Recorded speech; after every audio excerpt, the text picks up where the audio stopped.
It was a late Saturday night in the spring of 1971. Reporter Ron Haggart had a final meeting with the leader of the most serious prison riot in Canadian history. The inmates at the Kingston Pen had reached their limits with conditions they considered intolerable. Guards held hostage, readied for the worst. Outside police cars were everywhere. A few hundred army troops surrounded the building. Haggart and a few lawyers had been summoned by the prisoners to mediate. Now it was down to Ron and the leader of the uprising. Outside the walls, they could hear the soldiers readying their weapons, preparing to charge. Why this journalist? Why trust this guy? The answer is simple. Ron Haggart was a man who loved the truth and cared about people. Haggart was famous. He wrote a column that made politicians shudder. He didn't just report, he fought against injustice, lies, bureaucracy. His work inspired many, including a 10-year-old Toronto kid who had no idea that someday he'd help Ron found a new television show. Haggart had guts. As editor-in-chief of the UBC student paper, he fought for freedom of speech and against political repression during the rise of McCarthyism. As a young Vancouver City reporter, he rocked the police department with a scathing expose. His 1971 book, Rumors of War, criticized Pierre Trudeau's handling of the October crisis.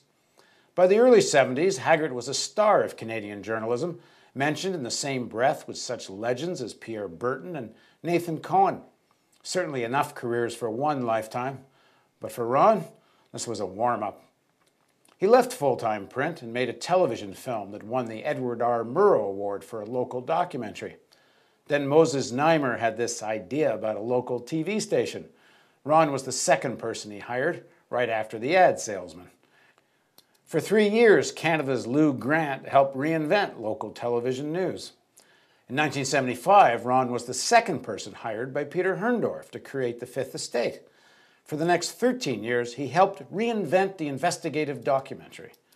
Fifth Estate producers who worked for Haggart described the experience as something like boot camp with Socrates. Haggart loved facts and he loved language, and what he loved, he defended. His letters to the editor are renowned. Here's a sample from 1980. A reviewer in the Globe and Mail refers to speakers before the Empire Club pledging their fealty to Her Most Imperial Majesty Victoria. The Empire Club was founded, as the reviewer points out, in 1903, but Queen Victoria, as the reviewer does not point out, died in 1901. Making it somewhat unlikely that luncheon speakers ever pledged loyalty to her beneath a banner that said Empire Club. Ron Haggart, senior producer, The Fifth Estate, CBC Television, Toronto. And woe to the newspaper editor who dropped the U in glamour, thinks Canadian judges use gavels or that Canadian military personnel salute while hatless. Ron retired from CBC in 1991. Did I say retired? I don't think so. It was at that time Ron re-entered my life. I knew him from his work as the first exec producer of CBC's Witness. I went to him and said, "Would you like to do a debate show together?" And he said, "Sure." We proposed a show with an opinionated host that represented the true breadth of the political spectrum. We put the unlikely pair of Judy Rebick and Claire Hoy together and created Face Off. For the next 5 years, Ron helped reinvent the television debate show. When Face Off finished its run, Ron and I sat with Tony Berman and Maria Moranowitz and created a debate program with a left-wing, irreverent host. Hello, I'm Avi Lewis. Welcome to Counterspin. So in the year 2000, after more than 40 years of outstanding and innovative journalism, I asked Ron what was his greatest achievement. He went back to those sleepless nights at the Kingston Pen. There he was, standing between 400 rioting prisoners, their hostages, and the Canadian Army. He won a National Newspaper Award for his coverage of the events, but that's not what made him so proud. It's the fact that many people could have died, and they didn't. From Face Off to Counterspin to my current work at the Real News Network, I owe much of what I've accomplished to my collaboration and friendship with Ron Haggart. We've all lost a giant, but his contribution to Canadian journalism and intellectual life will endure. Ron Haggart, a man who loved the truth and cared about people.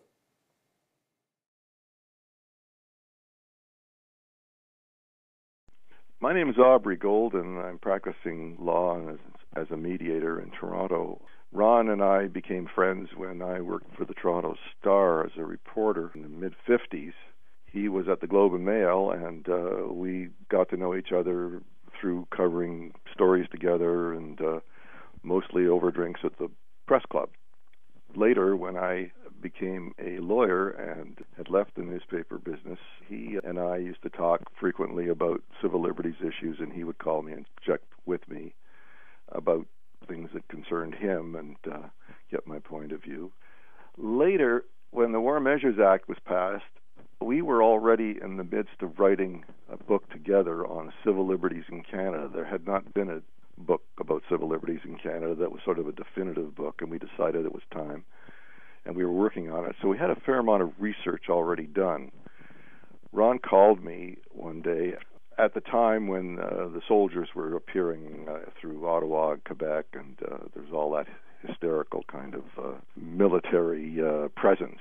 We were very much concerned about it, and we were very much concerned that we not let the civil liberties issues that this raised for everyone lapse and be talked about 10 years later or 15 or 20 years later, like the Japanese-Canadian situation Joe Ogawa had just published, and we wanted to make sure that it didn't have to happen that way again. There would be, in our view, a history that should be accurate and should be very, very recent.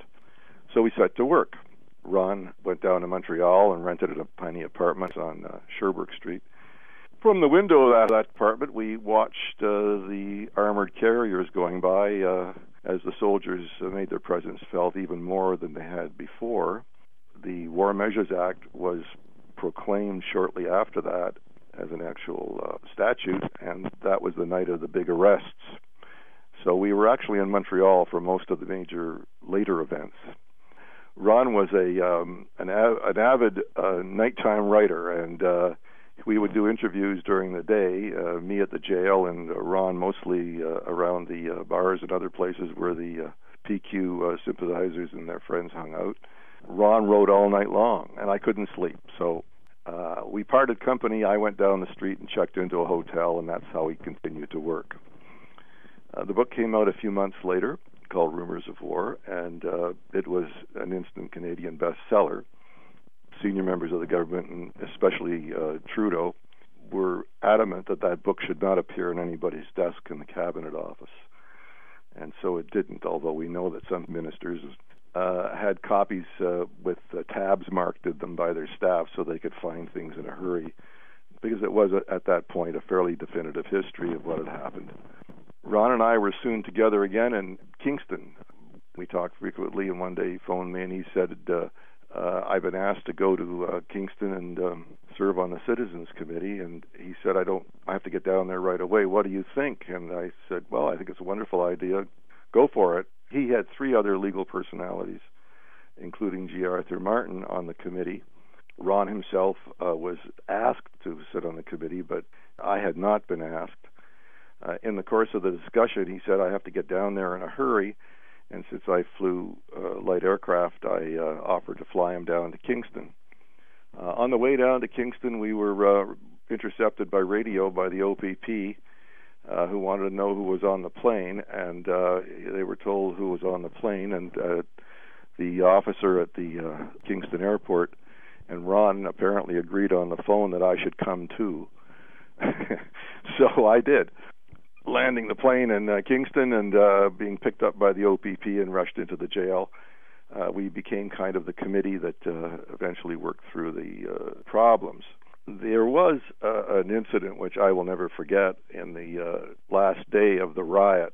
Ron was at the barricades talking to Barry McKenzie through a pile of furniture that had been stacked up at the end of the corridor, the inmates on one side and Ron on the other side. They were organizing the evacuation of the penitentiary at that time, and there was a great deal of fear among the inmates that when they were being moved, they would be shot. That fear wasn't exactly idle. There certainly were a lot of guns in the corridor as we walked down toward Ron to join him. And when I got there, I said to him, quite alarmed actually, I said, there are guys with guns in the alcoves all the way along that hall that we have to walk down, and that's where the inmates have to walk out. And I said, I'm afraid somebody's going to get shot. And he said, no, they won't shoot us. So I said, I'm not too happy about it. I was alarmed at the possibility of an accidental shooting, and he just said, no, don't worry, they won't shoot us. Eventually, there were 3 shots fired in the air for crowd control, but by that time, we were not fearful about ourselves. Ron went back talking to the prisoners, and the evacuation of the cell ranges proceeded. He was super cool, focused on getting everyone out safely, and we all breathed easily again. All of the guard hostages were released safely, and most of the inmates who were considered undesirables and had been beaten, some of them very badly and a few killed, during the course of the actual riot, were eventually brought out through the hospital where we were waiting for everybody to leave. It was quite an experience. I am eternally grateful for Ron's friendship and his inspiration to me. He taught me a lot about writing and a great deal more about the possibilities of journalism. He was a gloriously stubborn guy and always right about issues of civil liberties and human rights. Hi, I'm Paula Todd. I first met Ron Haggart when I was a writer with the Toronto Star, and he wanted me to join that program called Face Off at CBC News World. I didn't want to jump to broadcast full-time. I was a writer. But Ron was relentless, insisting that a good reporter should be able to write and broadcast.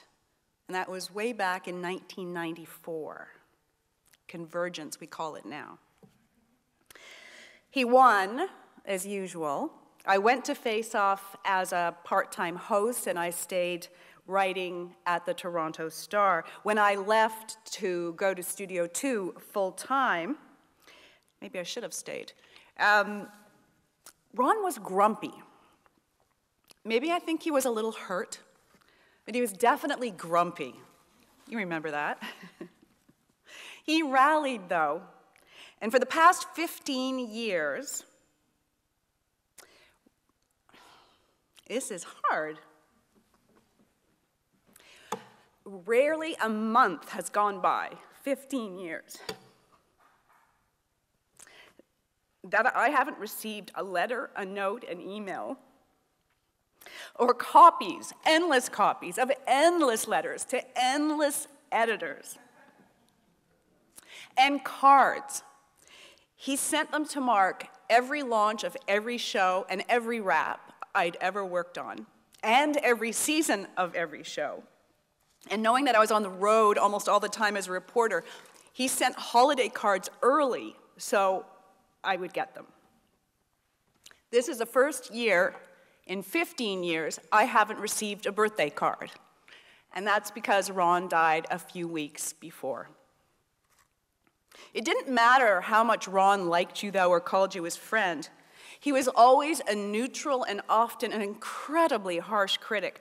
I would be just as likely to get good words from Ron as to get really nasty words. I have emails. Exactly the right question, bravo. And then 2 days later, why would you interview that idiot? Don't you remember what happened in 1756? Lest any of us up here leave you with the impression that Ron was, well, he wasn't really mortal. He actually often irritated me. It was with his constant critique of my hair. Up, down, short, long. He had an opinion on every single moment of my hair, especially the bangs. Here's an email.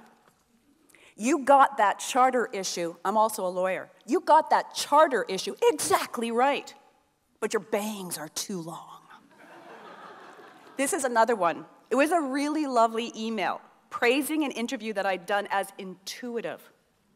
And then he finished with, there's a diatribe here, much, much longer than the praise, about bangs in your eyes.